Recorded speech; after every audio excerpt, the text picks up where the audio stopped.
Jio strategic اس کا جو ایک اینگل ہے یا فورن پالیسی کا ایک ایسپیکٹ ہے وہ یہ ہے کہ آپ کو پتہ ہے کہ جب ہم سیلاب آیا اور اس کے نتیجے میں پہلے مختلف جو ہماری ایک کنفیوژن رہی کہ ہم ڈیٹ ریسٹرکشن کی بات کر رہے تھے پیرس کلب سے اور امریکہ سے بھی ہم نے بات کی, تو آپ کو یاد ہوگا کہ وزیر خارجہ جب امریکہ گئے تو امریکہ نے ہمیں یہ کہا کہ آپ چین سے بات کریں, چین سے بھی بات کریں کیونکہ چین کے آپ نے بہت زیادہ قرضے دینے ہیں تو ان سے بات کریں کہ آپ کے جو قرضے ہیں وہ ریسٹرکچر کریں. تو کم از کم چین نے پاکستان کا ایک صحیح دوست ہونے کا ثبوت دیا ہے کہ کیونکہ پہلے یہ خدشات تھے, کم از کم پاکستان کے اندر بھی یہ سپیکولیشنز تھیں. ایک تو دورہ اتنا تاخیر سے ہوا اور یہ بھی کہا جا رہا تھا کہ چین جو ہے وہ اس گورنمنٹ سے خوش نہیں ہے, کہ شاید ان کی جو ٹلٹ ہے وہ مغرب اور امریکہ کی طرف زیادہ ہے اور شاید وہ عمران خان صاحب کو جس طریقے سے ہٹایا گیا وہ اس سے خوش نہیں تھے. لیکن یہ جو اب ڈیولپمنٹ ہو رہی ہے, جس طریقے سے چین کے صدر نے بذات خود یہ گارنٹی دی ہے کہ پاکستان کے جو فائنینشیل ایشوز ہیں ان کو حل کرنے میں وہ پاکستان کی مدد کریں گے, اور پھر یہ جو پیکج ہے جس کا اب اسحاق ڈار صاحب کہہ رہے ہیں کہ چین نے ایگری کیا ہے, تو اس سے یہ امپریشن کم از کم ڈسپیل ہوا ہے, ایک کہ وہ اس گورنمنٹ سے خوش نہیں ہے, دوسرا کہ جو مغرب یہ سمجھتا تھا کہ شاید چین مشکل وقت میں پاکستان کی مدد نہیں کرے گا, کم از کم اس تاثر کو بھی انہوں نے زائل کیا ہے. دیکھیں اس میں اوورال اگر دیکھیں تو چائنا کا جو سب سے بڑا کنسرن ہے وہ سیکیورٹی ہے, جس کا ہم نے کل کے پروگرام میں بڑی تفصیل سے ذکر کیا. اس کے اوپر پاکستان نے کمٹمنٹس دے دی ہیں. دوسرا ان کا جو پرابلم ہے وہ انرجی کے جو ہم نے ان کے ساتھ ڈیلز کی ہیں اس کی نان امپلیمنٹیشن ہے, اس کے اوپر ابھی بھی ان کے کنسرنز ہیں. یہ جو میں اس چیز کو ایسے دیکھ رہا ہوں, جو چائنا نے کمٹمنٹ کیا ہے کوئی $8.8 ارب ٹوٹل جو چائنیز پیکج بنتا ہے, کہ جو چائنا نے آلریڈی IMF کو گلوبلی کمٹمنٹس دی ہوئی ہیں اس کو چائنا آنر کر رہا ہے, وچ از اے گڈ تھنگ.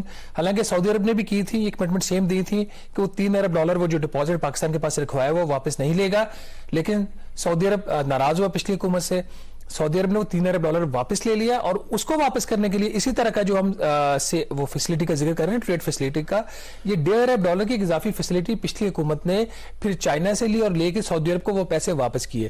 بعد میں سعودی عرب اور پاکستان کے تعلقات ٹھیک ہوئے اور جو فیسلٹی تھی وہ سعودی عرب نے دوبارہ آپ کو دے دی. اچھا, اس میں باٹم لائن آخر میں یہ کہ سعودی عرب سے بھی شاید آ جائے گا. ایک چیز ابھی بھی آؤٹ اسٹینڈنگ ہے جس کا ہم نے کل ذکر نہیں کیا تھا, جو جوائنٹ کوآپریشن کمیٹی ہے JCC, اس کے منٹس ابھی تک سائن نہیں ہوئے. اچھا, احسن اقبال نے ہمیں یہ کہا تھا JCC کی میٹنگ کے بعد کہ پرائم منسٹر کے دورے کے دوران یہ منٹ سائن ہو جائیں گے. وہ منٹس ابھی سائن نہیں ہوئے. آج میرے ایسے اس کی کیا سگنیفیکنس ہے اس کا سائن نہ ہونا؟ کیا مطلب ہے کہ کچھ اس کے اوپر ابھی بھی کلیئرٹی نہیں ہے, اتفاق رائے نہیں ہے. کچھ ان کے ان پرنسپل کنسنسس ان کے ہو چکے ہیں, جو ڈرافٹ منٹس ہیں وہ میں نے دیکھے ہیں, اس کے اندر کنسنسس ہے کچھ چیزوں کے اوپر, لیکن جب تک وہ سائن نہیں ہو جاتے وہ حتمی نہیں ہوتے.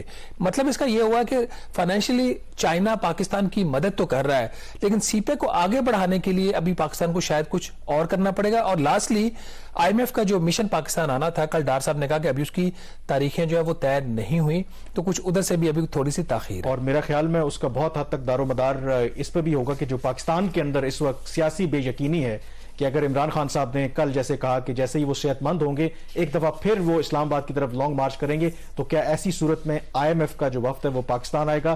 یہ بھی ایک بہت بڑا سوالی نشان ہے. اور دوسرا, چین کی تو ہم نے بات کی ہی, سعودی عرب کی طرف بھی پاکستان دیکھ رہا ہے کہ اس مشکل معاشی صورتحال میں وہ پاکستان کی مدد کرے. تو یہ کہا جا رہا ہے کہ سعودی ولی عہد محمد بن سلمان اسی ماہ ان کا دورہ متوقع ہے پاکستان کا.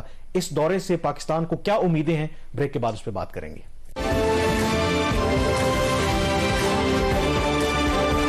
بریک کے بعد ایک دفعہ پھر آپ کو خوش آمدید کہتے ہیں. بریک سے پہلے ذکر کر رہے تھے کہ چین نے کسی حد تک پاکستان کو یہ ضمانت دی ہے کہ جو پاکستان کے اس وقت معاشی مسائل ہیں اس کو حل کرنے کے لیے وہ پاکستان کی مدد کرے گا, اور جو قرضے اس سال ہم نے پاکستان نے چین کو دینے ہیں اس کو مؤخر کرنے کی درخواست کسی حد تک انہوں نے قبول کر لی ہے. دوسرا, جب بھی پاکستان پر جو مشکل صورتحال آتی ہے خاص کر کے معاشی میدان میں, تو ہم سعودی عرب کی طرف دیکھتے ہیں. تو اسی ماہ یہ توقع کی جا رہی ہے کہ سعودی کراؤن پرنس محمد بن سلمان پاکستان کے دورے پر آئیں گے. تو شہباز, اس دورے سے کافی توقعات ہیں پاکستان کو, اور بہت سی باتیں اس پر ہو بھی رہی ہیں. جیسے بریک سے پہلے بھی آپ ذکر کر رہے تھے کہ چین اور سعودی عرب کو ملا کے کوئی $13 ارب کے پیکج کا ہم توقع کر رہے ہیں کہ اس گورنمنٹ کو مل جائے. تو سعودی عرب نے پہلے ہی $3 ارب جو رول اوور کیا تھا, اور فردر سنا ہے کہ اب مزید ایڈیشنل لون لینے کی بات ہو رہی ہے, آئل آن ڈیفرڈ پیمنٹ کی بھی بات ہو رہی ہے, اور ایون جو سب سے بڑا جو انویسٹمنٹ کی بات ہے کہ جو ریفائنری گوادر میں لگانے کے حوالے سے بھی بات ہو رہی ہے.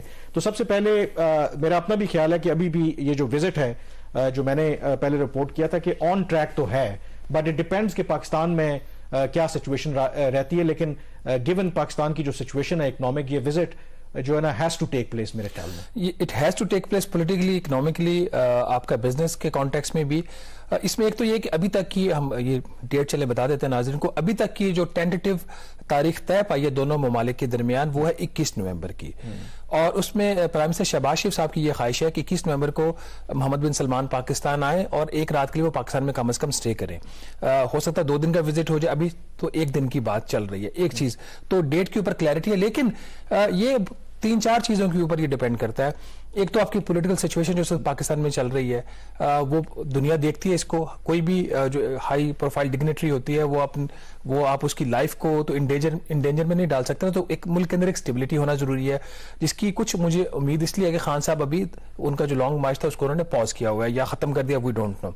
دوسری اس کے اندر جو چیز ہے کہ جو وزٹ کے دوران پاکستان کی خواہش ہے کہ کم از کم 6 معاہدے جو ہیں اہم, ان کے اوپر کسی بڑی پیش رفت کی وہ امید کر رہے ہیں.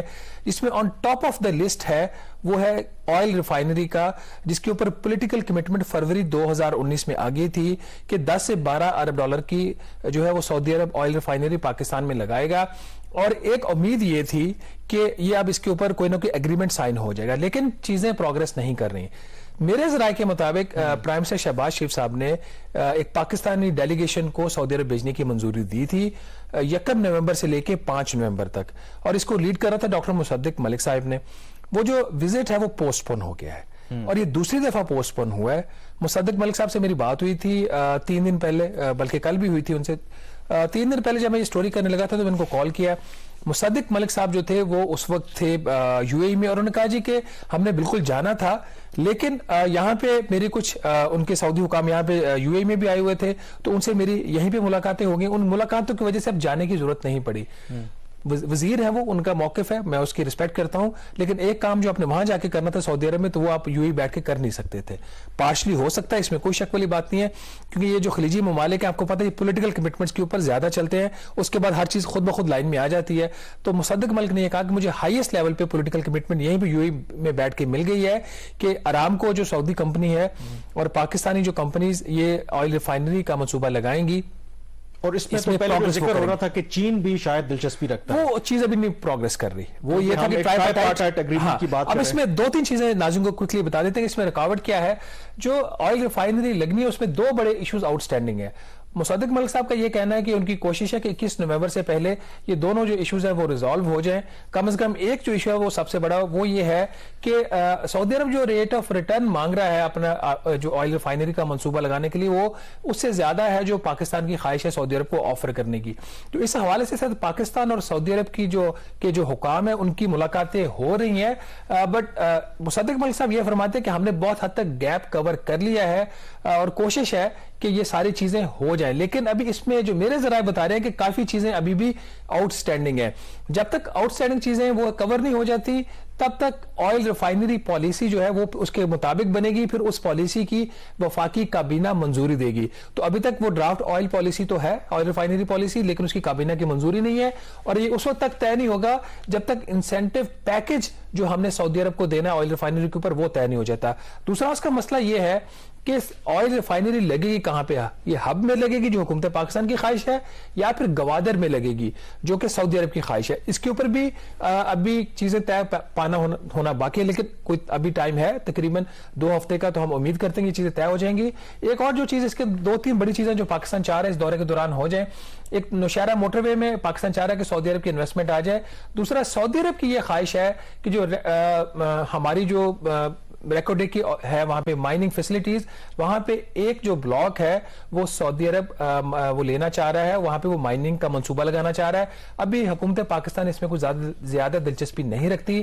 نوشہرہ موٹر وے کا ہم نے آپ کو بتا دیا, ایک ہسپتال کا بھی ایک افتتاح ہو سکتا ہے, اور ایک وائٹ آئل پائپ لائن کے اوپر بھی بات جاری ہے. لیکن یہ ساری چیزیں ابھی بیوروکریٹک لیول پہ طے ہو رہی ہیں, حتمی جب طے ہو جائیں گی تو تب انشاءاللہ ہم اس کے اوپر فردر بھی بات کریں گے. یہ سگنیفیکنٹ نیور لیس وزٹ ہوگا. اور چین, سعودی عرب کی تو ہم نے بات کی. تیسرا جو ملک یو اے ای, وہ بھی ظاہر ہے کہ پاکستان کو اکثر مشکل جو ہمارے معاشی معاملات ہیں اس میں مدد کرتا ہے. تو آج ہی جو پاکستان کے وزیر خارجہ اور جو یو اے ای کے وزیر خارجہ ہیں ان کے درمیان ملاقات ہوئی ہے اور یو اے ای سے بھی پاکستان یہ توقع کر رہا ہے کہ وہ پاکستان میں آ کے سرمایہ کاری کریں. کچھ شاید ایسے پلانٹس ہیں کہ وہ خریدیں آ کے, تو کیا وہ بھی آئندہ آنے والے ہفتوں میں یا مہینوں میں میٹیریلائز ہوگا, یہ بھی دیکھنا ہوگا. یہاں پہ بریک لیں گے اور بریک کے بعد تذکرہ کریں گے کہ جو ایف بی آر کو اب جو شارٹ فال ہو رہا ہے ریونیو میں, تو یہ تذکرہ ہو رہا ہے کہ کہیں ایک اور منی بجٹ نہ لانا پڑ جائے. بریک کے بعد اس پہ بات کریں گے. بریک کے بعد ایک دفعہ پھر آپ کو خوش آمدید کہتے ہیں. تذکرہ کریں گے کہ ایف بی آر کی ریونیو کلیکشن کا. اب اس میں جو معاملہ جو ایشو آ رہا ہے کہ کچھ جو کسٹم ڈیوٹی کی مد میں کچھ شارٹ فال دیکھنے کو مل رہی ہے. تو اب ایشو یہ ہے کہ اگر یہ شارٹ فال بڑھتا رہے گا تو کہیں ایسا نہ ہو کہ ایک منی بجٹ لانا پڑے تاکہ اس شارٹ فال کو پورا کیا جا سکے. تو شہباز, یہ کیا ماجرا ہے؟ کیونکہ پہلے تو یہ لگ رہا تھا کہ جو اوور آل ہم نے ٹارگٹ ایک سیٹ کیا تھا اس مالی سال کا وہ ہم پورا کر لیں گے, اور اس پر بھی آئی ایم ایف ہم سے خوش نہیں تھا کیونکہ ان کے خیال میں اب جو انفلیشن کا ریٹ ہے پاکستان میں پہلے 11.5% پہ ہم نے تخمینے لگائے تھے, وہ بڑھ کر تو کافی اوپر چلا گیا ہے. تو وہ کہہ رہے ہیں کہ آپ اس کو بھی ریوائز کریں, 600 ارب روپے کے مزید اضافی ٹیکس اکٹھے کریں. اب یہ جو منی بجٹ کا کیا پھر معاملہ ہے کہ دوسری طرف ہمیں جو کسٹم ڈیوٹی ہے اس میں سنا ہے کہ شارٹ فال آ رہا ہے, تو پھر گورنمنٹ کے پاس اس وقت کیا طریقہ کار ہے کہ یہ شارٹ فال کو پورا کریں؟ وہ طریقہ کار یہی ہے منی بجٹ کا, اور اس کے اوپر آلریڈی کام شروع ہو چکا ہے. تو اس کا بیک گراؤنڈ یہ ہے کہ پہلے 3 ماہ میں تو ایف بی آر کی جو ریونیو کلیکشن تھی وہ بڑی اچھی جا رہی تھی, بلکہ 4 ماہ کا بھی جو ہدف تھا 2144 ارب کا وہ ایف بی آر نے اچیو کیا 5 ارب, بلکہ اس میں سے انہوں نے ایکسیڈ کیا. لیکن جو 4 ماہ کا ہدف حاصل ہوا اس میں انہوں نے جو پہلے کچھ ایکسیس ان کی کلیکشن تھی اس کی وجہ سے وہ اچیو ہوا. اکتوبر میں انہوں نے 534 ارب روپیہ اکٹھا کرنا تھا, ہوا 512 ارب روپیہ, اور صرف اکتوبر میں ہی 22 ارب روپے کا وہاں پہ شارٹ فال آ گیا. جو مین جو شارٹ فال آ رہا ہے جس کا ہم اپنے پچھلے کئی سالوں کے پروگرام میں ذکر بھی کرتے رہے ہیں کہ جو ٹیکس کلیکشن ہو رہی تھی وہ تو امپورٹس کے اوپر ہو رہی تھی, ایف بی آر تو کچھ بھی نہیں کر رہا تھا. 52 to 53% پہلے ٹیکس کلیکشن. میں آپ کی بات کاٹ رہا ہوں کہ ماضی میں بھی یہ گورنمنٹ بھی کرتی ہے, جب بھی وہ ٹیکس کلیکشن ہمیشہ ظاہر امپورٹس ہماری بڑھ رہی تھیں تو اپنے جو ٹارگٹ سے زیادہ ہی ہوتا تھا, تو اس وقت کے وزیر اعظم عمران خان اور باقی لوگ مبارکباد کے میسیجز کیا کرتے. تو ہم ہمیشہ کہتے تھے کہ ڈیول لائز ان دا ڈیٹیل, کہ جس دن آپ کی امپورٹس کم ہوں گی آپ کی جو ریونیو کلیکشن ہے وہ بھی کم ہو جائے گی. اب ہم نے امپورٹس پر پابندیاں لگائی ہیں تو آپ کا ریونیو کم ہو گیا. دیکھیں پہلے ہوتا تھا 53% آف دا ٹوٹل کلیکشن آپ کی امپورٹ کے اوپر ہوتی تھی. ابھی جو 4 ماہ میں فگرز آئے ہیں وہ کوئی 45% پہ آ گئے ہیں, اور اس وقت تقریباً 41 ارب روپے کا شارٹ فال جو ہے وہ کسٹم ڈیوٹیز کا 4 ماہ کے ہدف کے اگینسٹ آلریڈی آ چکا ہے. اور جو کسٹم نے اپنے انٹرنل اسیسمنٹ کیا ہے کہ انہوں نے اس سال ان کو جو ہدف ملا تھا ٹوٹل پورے سال کا 1150 ارب, اس میں سے کم از کم 100 ارب روپے کا شارٹ فال آئے گا. تو ناظرین اس شارٹ فال کو پورا کرنے کے لیے اب ایک پلاننگ ہو رہی ہے. کل ڈار صاحب سے بھی ہم نے جب پوچھا منی بجٹ کے اوپر, ان کا جی منی بجٹ آئے گا تو ہماری اپنی ریکوائرمنٹ کے اوپر آئے گا, ہمیں آئی ایم ایف نے نہیں کہا, آئی ایم ایف کہے یا حکومت پاکستان کی خواہش ہو, لیکن منی بجٹ کے اوپر کام تو ہو رہا ہے. اور اس میں اس سٹیج کے اوپر صرف اگر کسٹم والی سائڈ پہ جو پرابلمز آ رہی ہے, 2 اہم جو تجاویز ہیں ٹیکس کی وہ زیر غور ہیں. کسٹم کی حد تک صرف ہم بات کر رہے ہیں, جس میں ایک تو یہ ہے کہ جتنی بھی اس وقت امپورٹس ہو رہی ہیں اس کا تقریباً 47% جو امپورٹس ہیں پاکستان کی وہ ڈیوٹی فری ہیں, اس کے اوپر کوئی کسٹم ڈیوٹی یا ایڈیشنل کسٹم ڈیوٹی نہیں لگی ہوئی. یہ اس لیے ہوتا ہے کہ زیادہ تر یہ جو امپورٹس ہیں یہ امپورٹس ہم کرتے ہیں اس را مٹیریلز کا, اس سے پھر ہم ایکسپورٹس کرتے ہیں فنش گڈز یا سیمی فنش گڈز بنا کے. تو ایک تجویز یہ ہے کہ یہ جو ڈیوٹی فری امپورٹس ہیں ان کے اوپر 2% تک ایڈیشنل کسٹم ڈیوٹی لگا دی جائے. اس میں وہ اشیاء بھی شامل ہوں گی جو اسے فری ٹریڈ ایگریمنٹ جو ہم پاکستان کے چین, شری لنکا یا ملائیشیا کے ساتھ ہیں وہ بھی اس میں کورڈ ہوں گی. دوسری تجویز یہ ہے اس کے ساتھ ہی کہ جو ایڈیشنل کسٹم ڈیوٹیز پہلے ہی لگی ہوئی ہیں جن کا ریٹ 1% سے لے کے 7% تک ہے, ان میں مزید 1% ریٹ اضافہ ہر سلیب کے اوپر کر دیا جائے. تو یہ دونوں پرپوزلز ملا کے کوئی 60 ارب روپے کا پرپوزل اس وقت ہے ایڈیشنل کسٹم ڈیوٹیز کے ذریعے منی بجٹ لانے کا. اس کے علاوہ انکم ٹیکس اور سیلز ٹیکس کی اگر کوئی پرپوزلز ہوں گے تو اس کے اوور اینڈ ابو ہوگے. حتمی فیصلہ ابھی تک نہیں ہوا, وہ فیصلہ ڈار صاحب کے لیول پہ ہوگا. کل ایک کام ضرور یہ ہوا تھا ہم نے خبر کی تھی ایکسپریس ٹریبیون میں کہ 17% جی ایس ٹی لگایا جا رہا ہے ہائی آکٹین جو بلینڈنگ کمپوننٹ ہے, جو اچھی کوالٹی کا آپ کو پیٹرول ملتا ہے, اس کے اوپر. کل اس کے حوالے سے ای سی سی میں ایک سمری گئی تھی, ڈار صاحب نے 17% جی ایس ٹی لگانے کی سمری انہوں نے مسترد کر دی, اور اس کی جگہ پہ جو ایچ او بی سی کے اوپر اس وقت پیٹرولیم لیوی 30 روپے فی لیٹر تھی, اس کو بڑھا کر 50 روپے فی لیٹر کر دیا ہے. تو اس کی طرف جو کام ہے منی بجٹ کی طرف وہ شروع ہو چکا ہے. کامران, اس کے ساتھ ریلیٹڈ یہ ہے کہ جو پاکستان کی فزیکل سچویشن ابھی کوئی اتنی ہیلدی پروگرس نہیں جا رہی. ہمارا ایک اور بھی مسئلہ آ رہا ہے کہ آپ کو پتا ہے کہ جتنی ڈیٹ سروسنگ اور ڈیفنس کے اخراجات ہیں پاکستان کے, پھر تنخواہوں کے جو اخراجات ہیں, بجٹ ڈیفیسٹ جو ہے اس میں مسلسل اضافہ ہو رہا ہے. تو ناظرین, جو پہلے نمبرز آئے 3 ماہ کے کل وزارت خزانہ نے جاری کیے ہیں, 1026 ارب روپے کا جو ہے وہ وفاقی حکومت کا بجٹ خسارہ تھا پہلے 3 ماہ میں. جو آپ کی جی ڈی پی ہے اس کے حجم کا کوئی 1.3% یہ بنتا ہے. 1026 ارب روپیہ کہیں نہ کہیں سے پھر ادھار لے کر شامل کیا جاتا ہے اس کو, اور پھر آپ کے جو اخراجات پورے ہو جاتے ہیں. اس میں جو سب سے اہم چیز وہ یہ ہے کہ یہ حکومت نے بہت سارے اخراجات روکے ہوئے ہیں, اس کے باوجود اتنا جو خسارہ ہو رہا ہے اس کی سب سے بڑی جو وجہ ہے وہ ہے ہماری جو قرضوں کے اوپر سود کی ادائیگیاں ہیں. اس مد میں صرف 3 ماہ کے اندر 954 ارب روپے حکومت پاکستان نے قرضوں کے اوپر سود کی ادائیگیاں کی ہیں, اور اس میں پچھلے سال کے مقابلے میں 54% اضافہ ہے. دوسرا بڑا خرچہ ہمارا دفاع کا ہوتا ہے, اس کے اوپر بھی کوئی 313 ارب روپے خرچ ہوا ہے دفاع کے بجٹ میں سے, 20% اضافہ ہے پچھلے سال کے مقابلے میں. اگر آپ دفاع اور قرضوں کے اوپر سود کی ادائیگیاں یہ 2 ہیڈز کو جمع کر لیں تو 3 ماہ میں ان 2 جو ہیڈز تھے اس کے اوپر جو ٹوٹل ہمارے خرچے ہیں اس کا 64% ہم نے صرف ان 2 جو ہیڈز ہیں اس کے اوپر خرچ کیا ہے. اس کے علاوہ پھر جو تنخواہیں ہیں وہ سویلین گورنمنٹ کی وہ اپنی جگہ پہ ہے. اس کے مقابلے میں اگر آپ ترقیاتی بجٹ دیکھیں تو اس میں تقریباً اچھی خاصی کٹوتی ہوئی ہے, کوئی 48% کی. اس کو اگر پچھلے سال کے مقابلے میں دیکھیں 75 ارب روپیہ بھی کامران ہم خرچ نہیں کر سکے. اور میرے خیال میں یہ وہ اعداد و شمار ہے کیونکہ حقائق تو جھوٹ نہیں بولتے, اور اگر اس ملک کے اندر کوئی پولیٹیکل سٹیبلٹی نہ آئی اور خدا نہ خواستہ یہ ون آفٹر دی ادر بڑے بڑے ڈیزاسٹر ہوتے رہے تو یہ مسائل گمبھیر سے گمبھیر تر ہوتے جائیں گے, اور اس کا نقصان کیا ہوگا, ہر پاکستانی کو پھر اس کا نقصان ہوگا. تو اسی لیے آئی تھنک جو بھی سٹیک ہولڈرز ہیں, تمام جو سیاسی جماعتیں ہیں, تمام جو باقی فیصلہ ساز ہیں, ان کو شاید مل بیٹھ کے کچھ وے آؤٹ نکالنا چاہیے, کیونکہ ادروائز پھر حالات جب خراب ہوں گے تو کسی کے پلے کچھ نہیں پڑے گا. بہرحال پروگرام دی ریویو سے اتنا ہی. مجھے کامران یوسف اور شہباز رانا کو اب اجازت دیجیے. اللہ حافظ.